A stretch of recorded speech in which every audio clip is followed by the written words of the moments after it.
Abra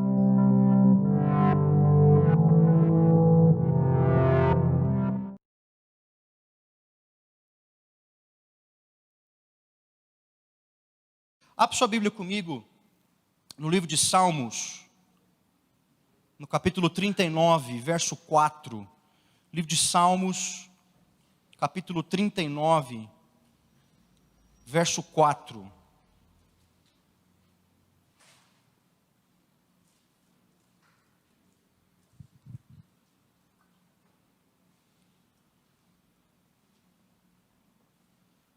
Salmos 39, verso 4. A partir do verso 4.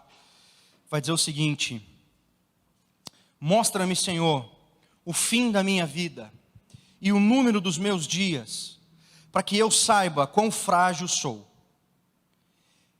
Deste aos meus dias o comprimento de um palmo, a duração da minha vida é nada diante de ti. De fato, o homem não passa de um sopro. Amém?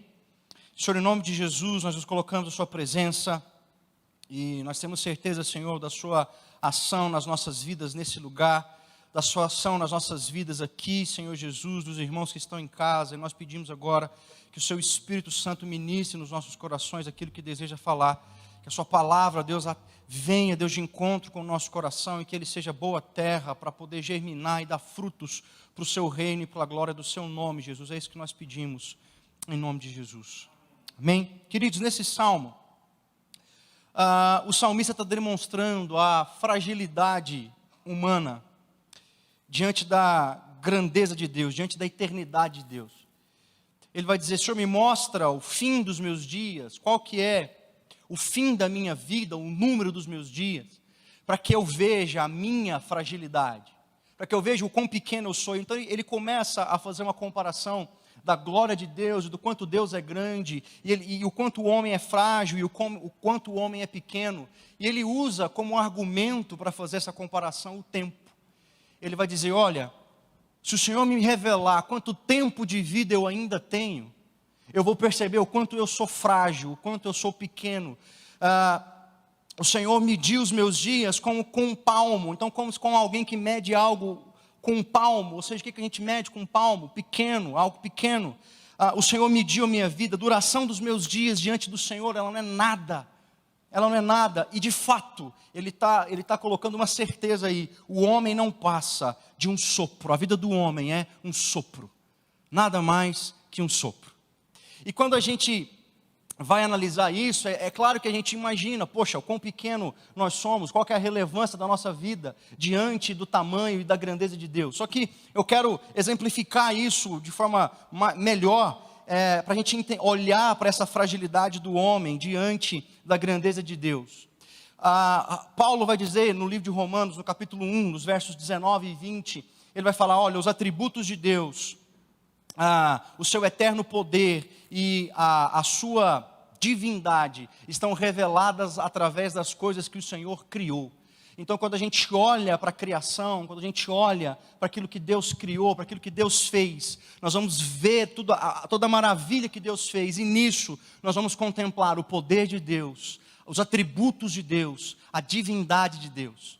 Então eu queria fazer, como o salmista fez, uma comparação entre a grandeza de Deus e a fragilidade do homem. Eu queria fazer isso comparando o homem, a fragilidade do homem, com algo que Deus criou. Deus criou o sol. Ele é criador do sol. Então o sol é uma criação de Deus. E se a gente for comparar o homem com o tempo do sol, que é algo que foi criado por Deus, a expectativa de vida no Brasil hoje é de 75 anos. Vamos aumentar para 80. Pensa uma pessoa que viveu 80 anos. Uau! Quantas coisas ela experimentou em 80 anos. O Sol tem 5 bilhões de anos. Esse é o tempo do Sol. E ele é uma das menores estrelas que ocupam o nosso universo.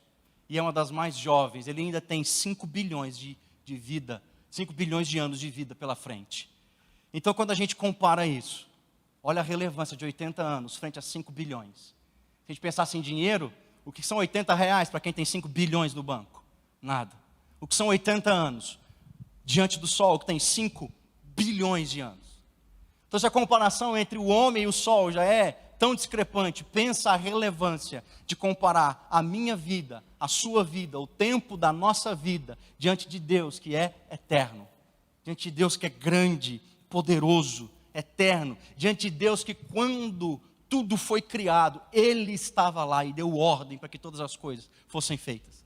Então é isso que o salmista está fazendo, comparando a grandeza de Deus, o tempo de Deus, o poder de Deus, com a pequenez e a fragilidade do homem. E ele usa o tempo como argumento.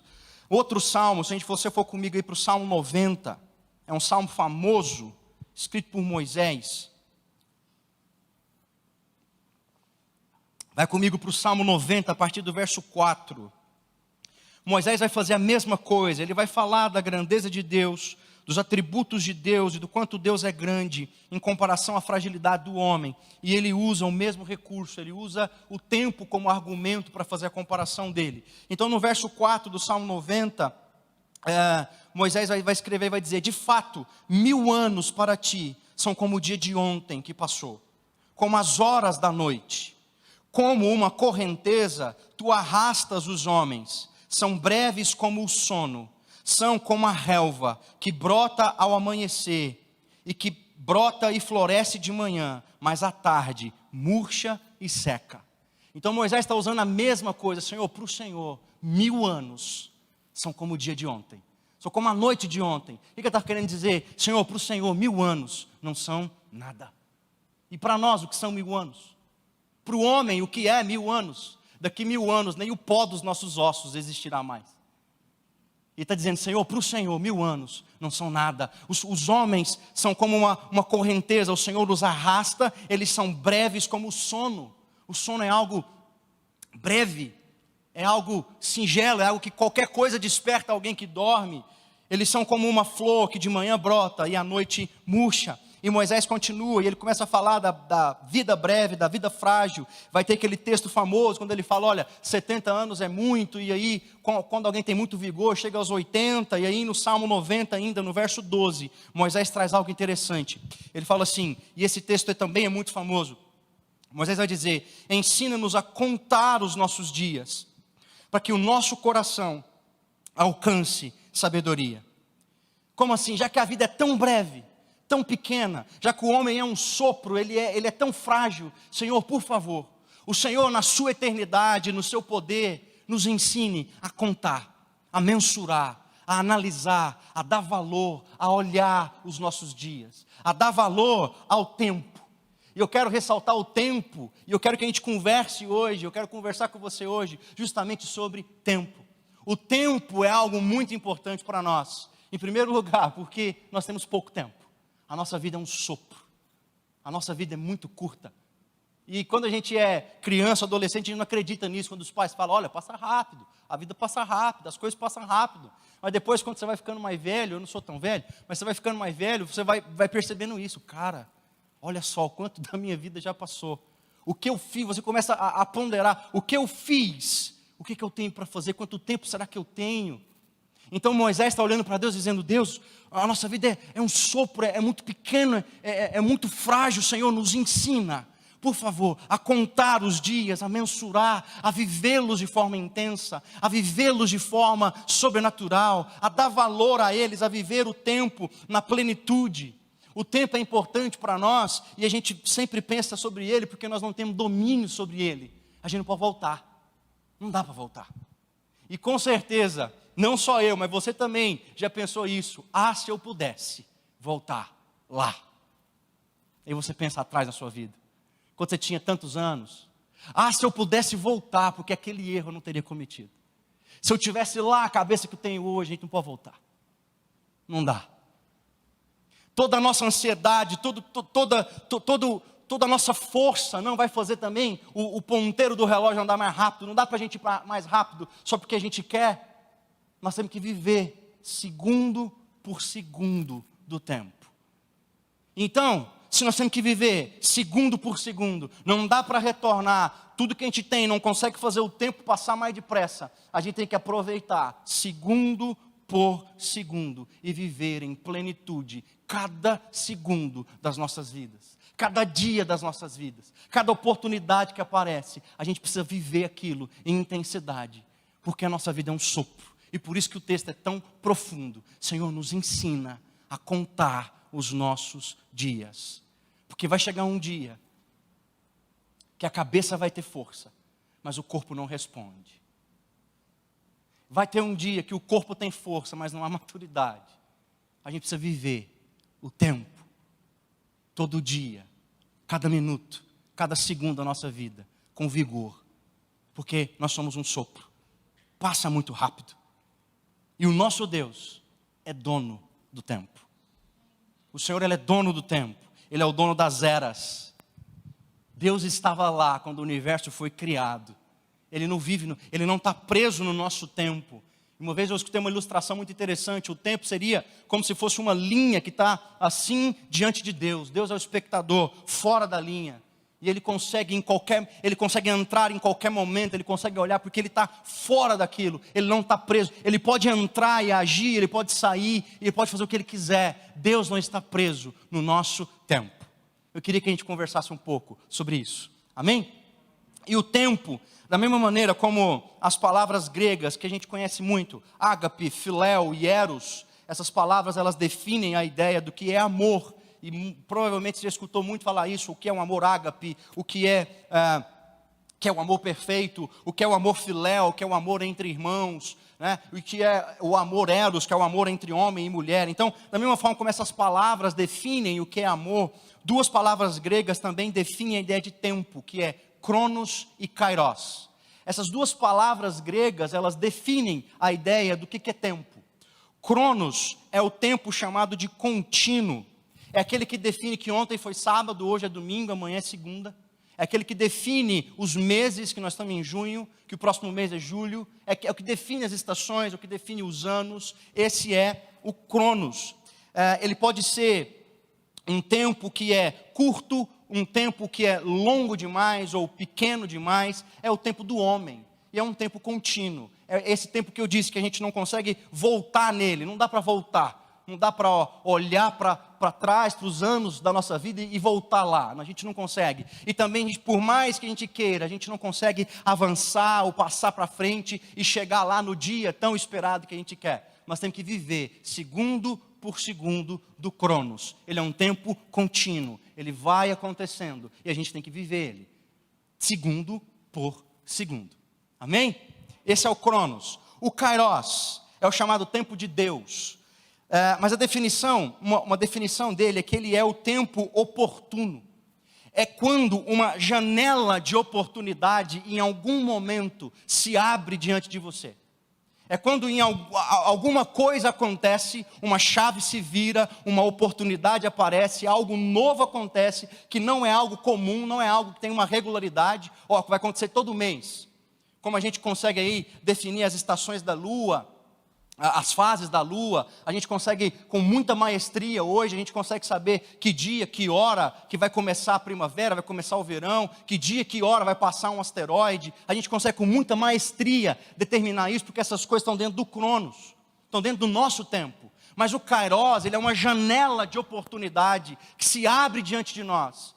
É uma oportunidade que a gente vai ter e às vezes ela pode ser única, mas é um momento onde Deus faz alguma coisa. Onde Deus, de alguma maneira, se manifesta e faz algo. E nós vamos ter a oportunidade de participar daquilo que Deus está fazendo ou não. O kairos é esse tempo oportuno, que a gente não sabe quando vai acontecer. Que não depende de nós, mas depende de um mover e de um agir de Deus. São as oportunidades que aparecem. E se a gente aproveitar o kairos, se a gente aproveitar esse momento que aparece, nossas vidas vão ser transformadas para sempre. Porque a gente aproveitou um momento na nossa história que Deus resolveu, que Deus se moveu para agir. Esse é o kairos. Para a gente entender essa diferença, vai comigo para Josué capítulo 1, verso 1. Quero te dar 2 exemplos sobre isso. Josué capítulo 1, verso 1. Amém? Vocês estão comigo? Josué capítulo 1, verso 1 vai dizer: sucedeu depois da morte de Moisés, servo do Senhor, que o Senhor falou a Josué, filho de Num, servo de Moisés, dizendo: Moisés, meu servo, é morto. Levanta-te, pois, agora, passa esse Jordão, tu e todo esse povo, a terra que eu dou aos filhos de Israel. Queridos, ele estava esperando esse momento por 40 anos. Depois de 40 anos, porque a gente teve no meio dessa história pessoas que duvidaram da promessa de Deus, pessoas que foram incrédulas quanto àquilo que Deus prometeu e que de fato Ele faria. Deus vai olhar e vai dizer: essa geração não vai entrar na terra até que todos morram. A próxima geração somente vai entrar na terra prometida. Então, passa-se um tempo até que aquela geração morra, até que o último incrédulo morresse. Isso durou 40 anos. Depois de 40 anos, Deus vai falar para Josué o seguinte: Josué, o meu servo Moisés morreu. Deus está mostrando para Josué: Josué, um tempo passou, aquela geração se foi. Josué, agora. Quando Deus fala agora, Ele está colocando para Josué o kairós dele. Josué, agora eu estou abrindo uma oportunidade para você. Passa esse Jordão, onde você pisar será a terra tua. Sabe qual que é o problema? É que a gente pega esse versículo e fala assim: onde a planta dos meus pés pisarem, eu tenho posse. Não, você só tem posse se você estiver no kairós de Deus. Como Josué estava, diante de Josué se abre uma oportunidade e Deus diz para ele: agora passa e toma posse, porque agora eu abro diante de você kairós. Amém? Outro exemplo, vai comigo para Gálatas capítulo 4, a partir do verso 4. Gálatas 4:4.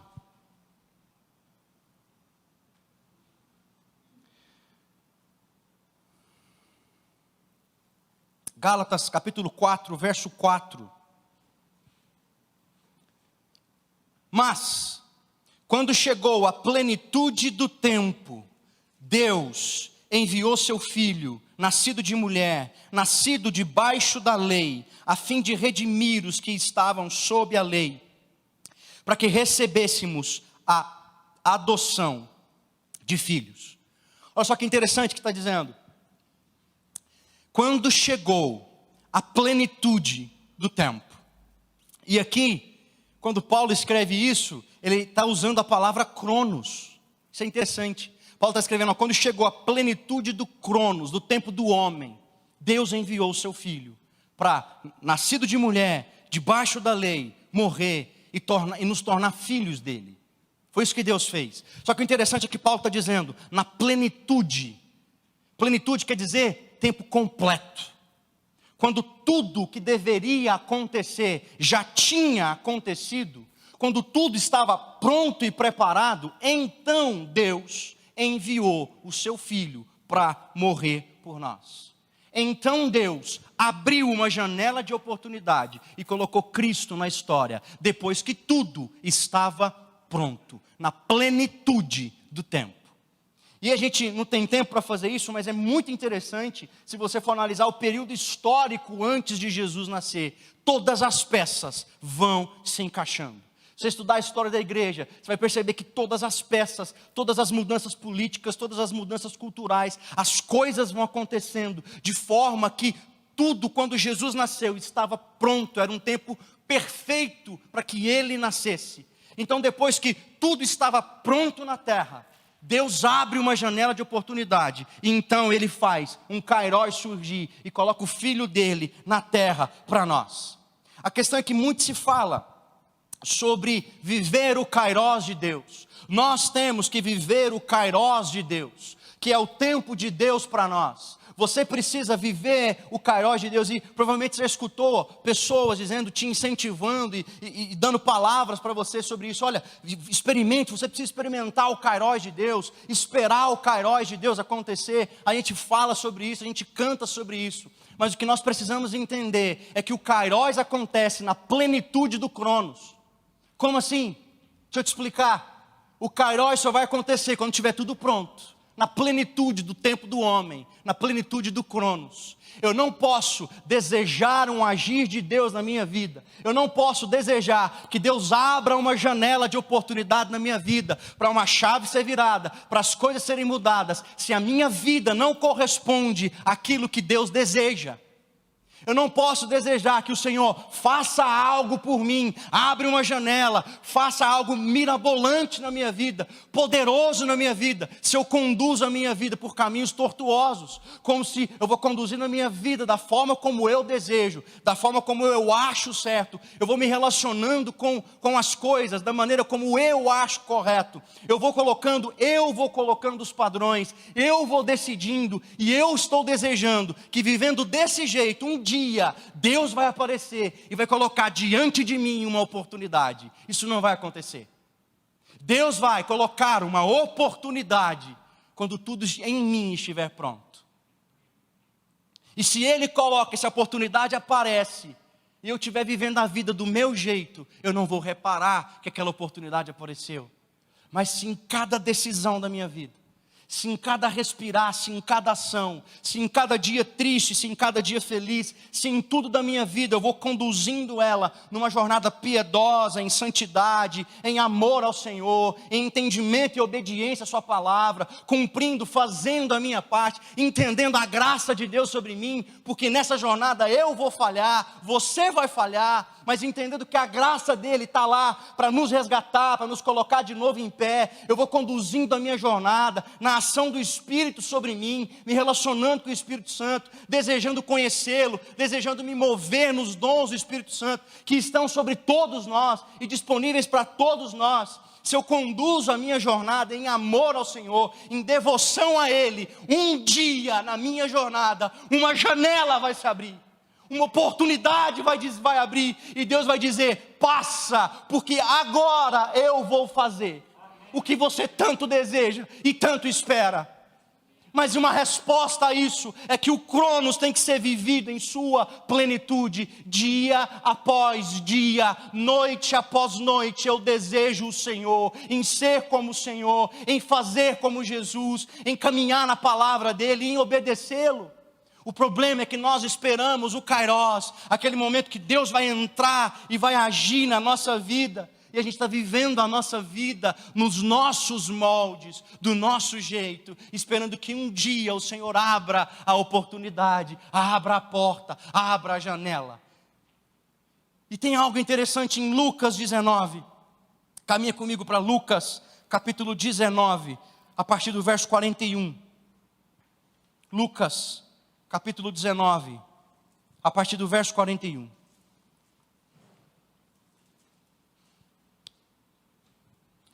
Imagina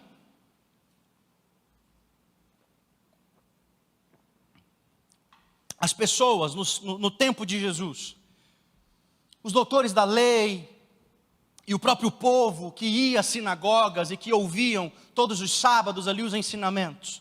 Aquele povo, eles sabiam das profecias, eles sabiam que um mestre seria levantado, que um ungido seria colocado entre eles, um rei que salvaria Jerusalém, iria estabelecer um novo tempo. Eles sabiam de todas essas coisas a respeito de Jesus. Então vem João Batista, anuncia Jesus, vem Jesus, anda na terra, faz os milagres, cumpre os seus propósitos. O Deus encarnado estava entre os homens e eles viram o Deus encarnado agir e eles não o reconheceram. Por quê? Por que aqueles homens, doutores da lei, a maioria deles, nós temos doutores da lei, os evangelhos retratam isso, doutores da lei que eram piedosos, membros do Sinédrio, que eram homens que criam em Jesus, mas a maioria deles eram homens corruptos, embriagados na sua religiosidade, embriagados de justiça própria, embriagados da sua própria vida, de hipocrisia, vivendo uma vida que era de aparências. A maioria deles estava assim. Então, dia após dia, aqueles homens jejuavam, eles entregavam o dízimo, eles se vestiam de forma correta, eles se santificavam, eles se lavavam, faziam tudo o que a cartilha mandava, mas nada era de coração, nada era em sinceridade. Então eles estavam vivendo o tempo deles, de modo errado. Então, quando Cristo vem, eles não conseguem reconhecê-lo. E em Lucas 19:41, quando Jesus se aproxima de Jerusalém, ele vai dizer, 19:41, quando Jesus se aproximou de Jerusalém e viu a cidade, começou a chorar. E disse, como eu gostaria que hoje você compreendesse o caminho para a paz, disse ele. Agora, porém, isso está oculto aos seus olhos. Chegará o tempo em que os seus inimigos construirão rampas para atacar os seus muros, e rodearão e apertarão um cerco por todos os lados. Esmagarão você e os seus filhos, e não deixarão pedra sobre pedra, pois você não reconheceu o tempo da sua visitação. E quando Jesus fala isso, ele está dizendo, por que Jerusalém, você não reconheceu o Kairos de Deus? A palavra que ele usa aí é Kairos. O que ele está dizendo? Você viveu sua vida. Você fazia as coisas não por devoção, mas por religiosidade. Vocês agiam em hipocrisia. Chegará o tempo que não sobrará pedra sobre pedra. Porque quando Deus abriu a oportunidade, quando Deus colocou o tempo dele, o Kairos, quando Deus se moveu e fez algo, vocês estavam mergulhados em si próprios. E vocês não viram. Vocês não perceberam o tempo da visitação. E a pergunta é, e nós? Porque Cristo já veio, já fez o seu sacrifício por nós. E nós o honramos e o louvamos todos os dias das nossas vidas. Inclusive estamos aqui para ceiar e lembrar do sacrifício dele. Mas ele nos prometeu, eu vou voltar. Eu vou voltar. E até que ele venha, até que um novo Kairos de Deus se coloque, e Deus comece então a interferir novamente, para cumprir os propósitos dele, o que nós estamos fazendo? Que tipo de vida nós estamos tendo? Como nós estamos gastando o nosso tempo, dia após dia, semana após semana, culto após culto? Como nós estamos nos relacionando com a palavra dele, com a igreja dele, com os filhos dele, com o mundo que ele criou? Como que nós estamos fazendo tudo isso? Escutei uma coisa muito forte, queridos, essa semana. Escutando uma palavra, o pastor falou assim, sabe que a igreja é um hospital? Todo mundo concorda com isso? A gente vive falando isso, a igreja é um hospital, amém. A gente entra por aquelas portas, e o Espírito conserta a nossa vida e nos cura. Como alguém que entra na UTI de um hospital e é curado.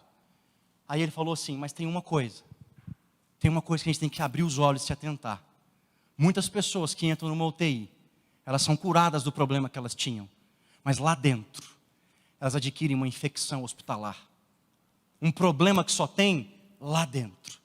Aí ele falou, sabe qual que é o problema? A gente passa por aquelas portas, somos curados das nossas mazelas, e aqui dentro dessas paredes, nós somos sujos por uma infecção não hospitalar e igrejar da hipocrisia. A hipocrisia é uma doença. Porque agora a gente começa a se sentir a última Coca-Cola do deserto. Melhores do que os que estão lá fora. Melhores. E tomados de hipocrisia, a gente vai seguindo nossa vida. Não se misturando com o que é do mundo. Não se misturando com as pessoas do mundo. Como se nós não fôssemos do mundo. Nós somos picados pelo bichinho da hipocrisia. Corremos esse risco. Aqui dentro, a gente tem que viver nossa vida de forma piedosa. Esperando. Porque um dia, o Senhor vai se mover, agir e fazer. Na minha vida. O Kairos para a minha vida. O Kairos para a sua vida, para a sua família, para essa igreja, para essa cidade, para o mundo. Então a gente tem que viver os nossos dias de forma sábia, piedosa e inteligente. Amém? Então, de forma prática, o que eu queria que você acordasse amanhã, segunda-feira, eu e você, quando abrir os olhos, segunda-feira, e agora? O que eu vou fazer? Eu queria que você começasse a pensar sobre o tempo que você tem. Como o salmista disse lá atrás, que a gente leu. Senhor, revela os meus dias. Revela quanto tempo eu tenho para que eu veja a minha fragilidade. Amanhã, que a gente acorde e comece a olhar o tempo da nossa vida de forma diferente. Em primeiro lugar, o tempo é uma dádiva, é um presente. Salmo 118, verso 24. Este é o dia que o Senhor fez, nele nos alegraremos e exultaremos. Nesse dia que o Senhor fez, hoje. A minha luta e a sua luta é para viver intensamente agora. Eu não estou em momento nenhum dizendo para você desprezar o passado. E não estou em momento nenhum dizendo para você não programar o futuro. Eu estou dizendo para você não ficar amarrado a essas coisas. Não estar amarrado ao passado e nem amarrado ao que vem pela frente. Mas viver com intensidade o agora. Porque enquanto você está amarrado lá atrás, você vai ser acometido de intensa tristeza, porque você não tem poder para voltar lá atrás e mudar o que foi feito. Então você vai ser acometido de profunda tristeza e vai perder a beleza do agora, o presente que é agora. Esse minuto, esse tempo, esse dia que a gente está aqui, isso não volta mais, isso é um presente, agora. Se eu fico amarrado no futuro, preocupado com chegar lá e tudo estar certo, eu vou ser acometido de uma ansiedade absurda, porque eu não tenho poder para acelerar o tempo e chegar lá. Então, hoje, que é uma dádiva, é um presente, eu preciso decidir resolver o passado e plantar sementes para o futuro. Hoje, porque hoje é um presente, agora é um presente. O Senhor, em Mateus capítulo 6, verso 34, portanto, não se preocupem com o dia de amanhã, pois o amanhã trará os seus cuidados, basta o dia de hoje, o seu próprio mal. Agora, é agora, hoje é uma dádiva, hoje. Então, o que está nas suas mãos para você fazer hoje, agora? Que oportunidade você tem na sua vida agora? Porque o tempo é uma dádiva. Não dá para a gente esperar a vida passar e olhar e dizer, eu poderia ter aproveitado, eu poderia ter feito, eu não aproveitei, eu não cumpri, eu não usei o meu tempo de forma sábia. E cá entre nós, talvez é só a minha cabeça, né? Ela fica pensando, o que eu deixei de fazer ontem? O que eu preciso fazer depois? A maior dificuldade é trazer a cabeça para o agora. Entendendo que se eu não pensar em agora, eu não vou ter um depois. E o antes não importa mais, porque já foi. Agora. O tempo é uma dádiva. É um presente. Amém? Mas é um presente que a gente tem que ter responsabilidade sobre ele. Em segundo lugar, responsabilidade sobre o tempo. Deus, ele tem propósitos para nós. E a gente tem que dedicar a nossa vida para cumprir esses propósitos. E quando a gente fala em propósitos de Deus para nós, eu gostaria muito, porque é isso que eu tento fazer. Não ficar olhando os propósitos de Deus como aquilo que Ele vai realizar, fechado dentro dessas paredes aqui. Como se os propósitos de Deus fosse algo que Deus só pode fazer dentro da igreja. Quando a gente geralmente, eu não sei se você é assim, mas geralmente eu pensava assim, qual que é o propósito de Deus para a sua vida? Eu já pensava em algo que o Senhor realizaria na minha vida dentro do contexto aqui, dentro aqui das quatro paredes. Só que os propósitos de Deus para mim e para você, eles transcendem essas paredes. Eles são, os propósitos de Deus para a sua vida e para a minha vida, eles são para esse lugar. Mas como eu já te disse, eles também são para a sua vida, para a sua família, eles também são para essa cidade, para o bairro onde nós estamos. Então os propósitos de Deus têm que ser cumpridos, e a gente tem que gastar o nosso tempo com responsabilidade, para cumprir, para fazer se cumprir os propósitos de Deus, na minha vida, na minha família, nos meus filhos, na cidade, para os outros. Uma das heranças do protestantismo na Europa, são duas coisas, também, duas coisas, tem muitas heranças, mas duas heranças do protestantismo na Europa. A primeira é os frutos do reino de Deus para a cidade. É aquilo que a igreja gasta o seu tempo em fazer para a cidade, ser relevante para qualquer pessoa. É aquilo que Goiânia vai olhar para nós e dizer: esse povo faz, eles são relevantes, eles alcançam o oprimido, eles levam cura a quem tem doença, eles levam paz para quem está desesperado. É o que o reino faz, é o que a igreja faz para a cidade. Em segundo lugar, uma segunda herança é a excelência em tudo o que se faz. Por quê? Porque tudo que eu estou fazendo, em muitos momentos não tem ninguém perto de mim, eu estou sozinho, então ninguém vai ver o que eu estou fazendo, mas é ter a consciência de que tudo que eu estou fazendo em todo momento, o olhar do Senhor está sobre mim, e eu preciso fazer de modo excelente.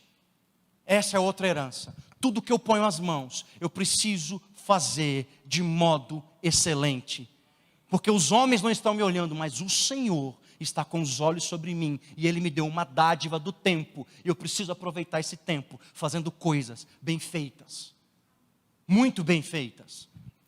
Colossenses capítulo 3, verso 17, e tudo o que fizerem, seja em palavras, seja em ação, façam em nome do Senhor Jesus, dando para Ele graças a Deus Pai. Então deixa eu te perguntar, o que você faz para viver? Com o que você trabalha? Onde que você estuda? O que você estuda? O que você faz com o seu tempo? Não domingo das 18 às 20, mas o resto, todo ele, faça para a glória de Deus, de modo excelente, e de modo que os frutos não contemplem só a sua vida ou aos seus, mas que possam contemplar a cidade, fazer coisas relevantes. Aí você pensa assim: eu não sou prefeito. Não, mas talvez você seja um professor como eu sou. E como eu preparo uma boa e uma excelente aula, e levo para aquelas crianças, e ensino da melhor maneira que eu consigo fazer, e quando eu saio daquele lugar, falo: cara, eu dei tudo de mim, pronto, eu fiz algo para o outro, para a cidade. Mas isso não é falar de Jesus? É sim, porque eu estou fazendo de um jeito excelente, de modo que em algum momento alguém vai olhar para mim e falar: o que você tem? Quem é você? Da mesma forma, eu quero devolver para você o que você faz, com o que você gasta seu tempo. Faça de modo excelente, para que olhem para você e testemunhem bem: esse camarada, esse é crente. Essa é a minha tentativa, e tem que ser a nossa tentativa. Amém? Ainda a respeito da responsabilidade em relação ao tempo, a gente precisa investir o tempo de forma equilibrada. Há tempo de trabalhar e ganhar dinheiro, mas tem o tempo de cuidar da família. O tempo tem que ser investido de forma equilibrada. Essa é a nossa responsabilidade.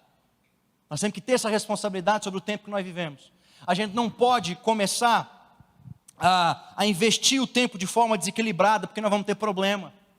Se eu começo a investir o tempo demais no trabalho, e só o trabalho, as oportunidades do trabalho, porque é aquilo que o meu trabalho está proporcionando para mim, essa oportunidade nunca mais vai se abrir, isso nunca mais vai acontecer, em detrimento da minha família, em detrimento do meu casamento, em detrimento da criação dos filhos. A gente não pode fazer isso. Existe o tempo certo para aproveitar todas as oportunidades do trabalho. Existe o tempo certo de estar e aproveitar todo o momento com a família. Existe o tempo certo para todas as coisas. Não é isso que diz em Eclesiastes 3, um texto famosíssimo?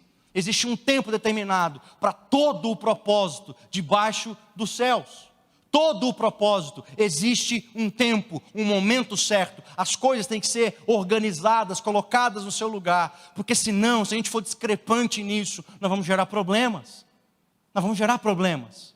Então gaste o tempo de forma correta e inteligente. Há tempo para você trabalhar e se entregue para aquilo e faça. Mas há também o tempo de cuidar da sua casa, da sua família e dos seus. Há tempo de cuidar de si próprio. A gente precisa colocar as coisas no lugar.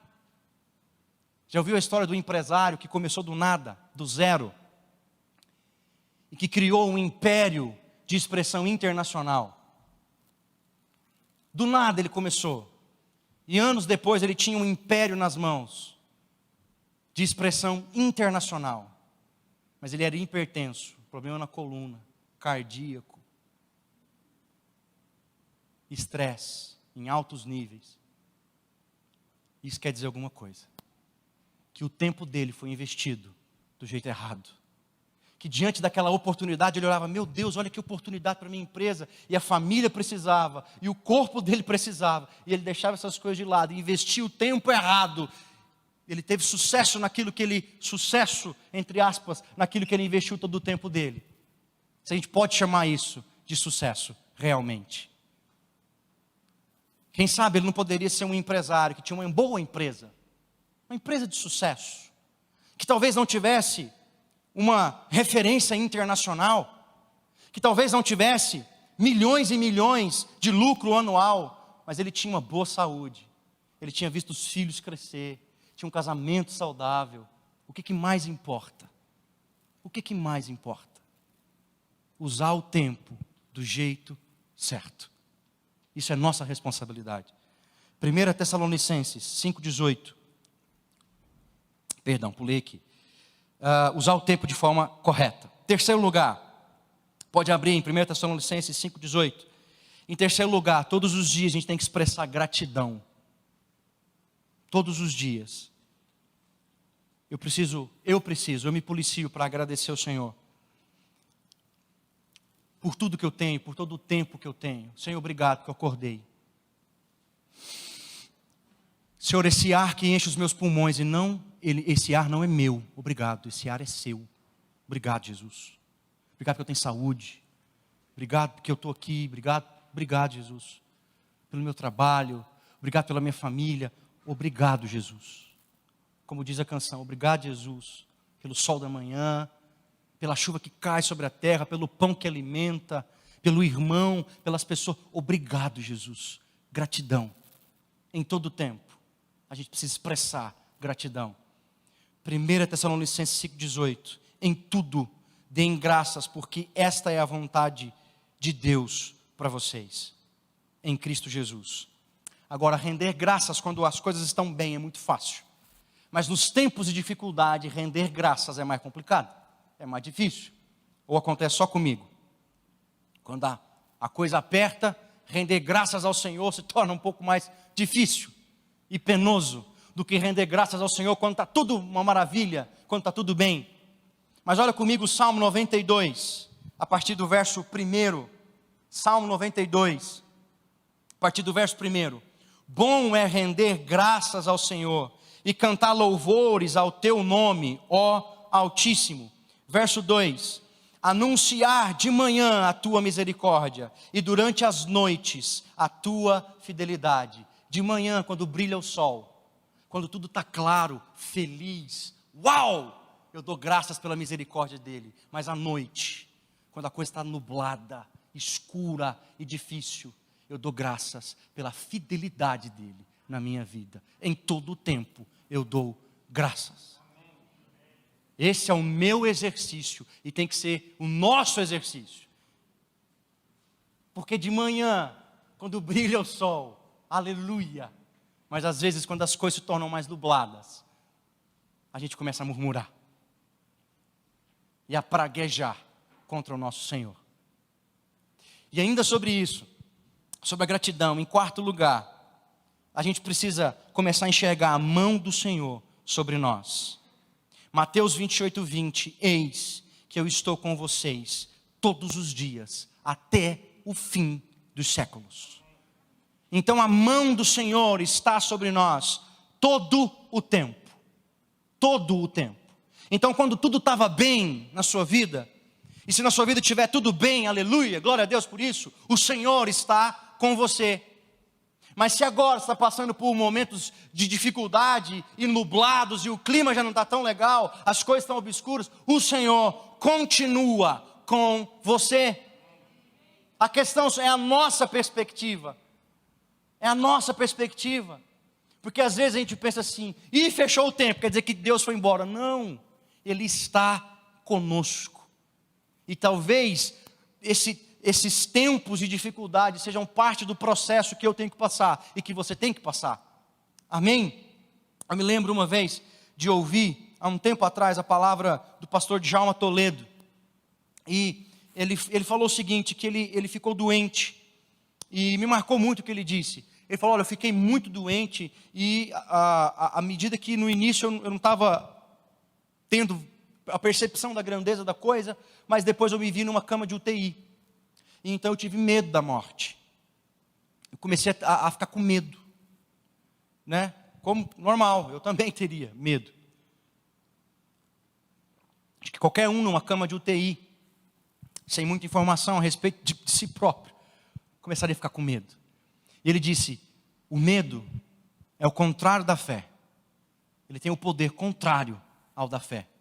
Tudo que a fé constrói, o medo faz o contrário, ele destrói.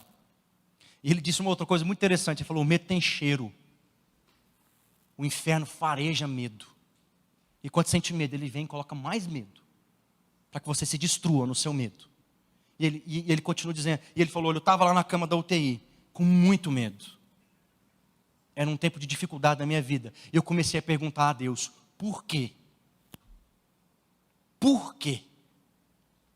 E eu fiquei perguntando, por quê, e por quê, e por quê, e não tinha resposta. Aí veio na minha cabeça, eu vou começar, e nas palavras dele, abre aspas, eu invoco o Deus que fez maravilhas na minha vida, no passado, porque Ele é o mesmo hoje. Ele é o mesmo agora. E isso está no Salmo 77, 11.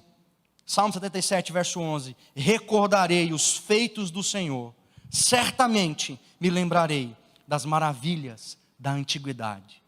O mesmo Deus que operou nos dias bons e fez grandes maravilhas, é o Deus que está aqui comigo agora. E quando essa verdade entrou no coração dele e mudou ele do lado de dentro, o corpo dele respondeu do lado de fora e ele foi curado. Então, no momento da dificuldade, eu, Joabe, preciso aprender a olhar para o Deus que fez maravilhas no passado. E invocar o Deus que lá atrás fez grandes coisas, porque Ele é o mesmo agora. E eternamente será. Então sempre enxergar a mão de Deus. E em quinto e último lugar, a gente precisa viver uma vida de devoção e entrega intensa ao Senhor. Porque quando a gente conduzir a nossa vida em obediência à palavra, em devoção, em entrega, em verdade, eu não estou falando de ser perfeito, gente. Não é isso que eu estou dizendo, ser perfeito, ser um super homem, uma super mulher, ser uma pessoa que nunca peca, ser alguém que você olha e fala assim, uau, meu Deus, não estou falando disso. Eu estou falando de conduzir a sua jornada, mesmo que você falhe, você tenha consciência dos seus erros, é dizer, Senhor Jesus, estende sua mão, ajuda, eu quero crescer. Espírito Santo, que é o ajudador, que é o que convence, me ajuda, me convence. E vamos nessa jornada em devoção, crescendo, vivendo dia após dia, até que um dia o Kairós do Senhor venha sobre nós e haja sobre nós. Amém? Você pode ficar em pé no seu lugar? E para encerrar, eu queria ler contigo segunda carta de Pedro, no capítulo 3, no verso 11. Você não precisa abrir. Segunda carta de Pedro, capítulo 3, verso 11. Olha só o que Pedro diz. Porque não está em nós, e não se perca nisso, não está em nós. Nós não temos poder ou autoridade para gerar o Kairós de Deus. Não está em mim e não está em você poder ou autoridade para gerar o Kairós. A grande questão é viver a plenitude dos nossos dias, para que quando Deus se movimentar e fazer algo, eu esteja pronto para aquilo que Ele quer fazer, e você esteja pronto para aquilo que Ele quer fazer.